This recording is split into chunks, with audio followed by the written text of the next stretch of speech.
As the game progresses, you will find events that are highlights of the game.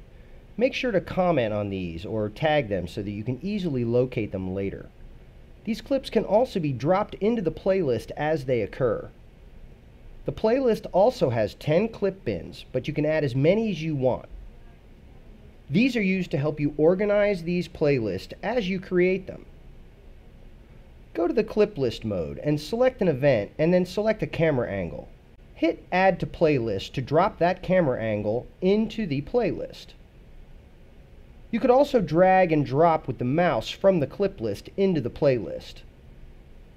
Now, if you grab an event ID with the mouse and drag it down, or if you select the event ID with the CS and hit the Add to Playlist button, all the camera angles of the associated event will show up in the playlist.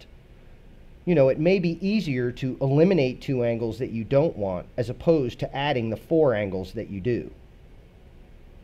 The clips in the playlist can be dragged into any order. You can adjust in and out points of any clip in the playlist the same way you do in the clip list, but this will have no effect on the event in the clip list. You can choose to have a transition happen between clips during playback by selecting a transition here from a transition palette. Transitions can be added to this palette the same way they were added to the other transition area, or you can set it for a cut between the clips. The transition rate can be controlled here. You can adjust the default playback speed of the clip in the playlist, but remember, if you do this and then you use the T-bar, it is a cumulative effect. If you set the speed in the playlist to 50%, and then during playback you drag the T-bar down to 50%, it will actually be playing at 25%. The ends at number is a cumulative time showing the total time of the playlist to play back. Now this is a readout only if the list is played back at 100% speed on the T-bar. Let's add a few clips to the playlist. Select clips in the clip list and use the Add to Playlist button to add them. You can multiply select using the Shift key on the control surface. Drag them into the order that you want for playback, or use the control surface and cut and paste the clips into the desired order. Make any adjustments you want to the variables in the playlist. To cue the playlist to the top, hit the stop button 3 times. Hitting the stop button once will stop playback of the current clip. Hitting the stop button twice will reset the currently selected clip to its endpoint. Hitting the stop button 3 times will reset the entire playlist back to its beginning. If you want to add a music bed, click on the Music button in the upper right-hand corner of the playlist. Then use the pop-up menu and select Browse. Remember that these clips should have been imported before the start of the live production. Find the music clip you want to use and press OK. Click on the gear next to the pop-up for the music variables. Starts At allows you to create an offset to the start time of the music. There's also a volume control here. To play the playlist, select Playlist on the CS and press play. It starts playing the playlist.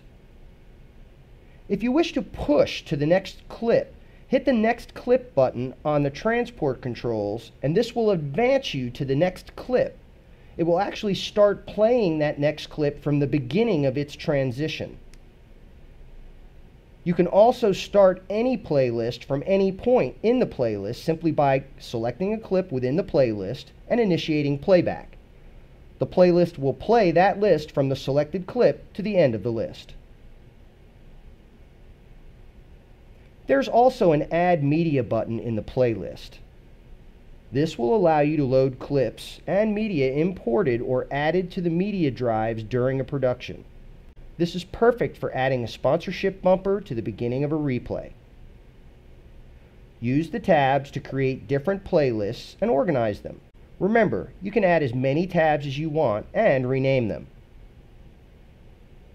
Another way to add edit capabilities to your workflow is to add an actual nonlinear editor externally. you have the ability to share your media folder on the network. This can give people external to your production access to your media drives.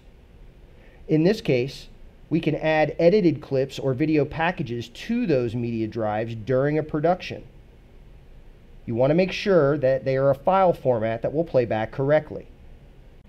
Now, once you have created some playlists, you might want to be able to export these for use outside of the 3-play system. You have the ability to render any playlist back to the clip list.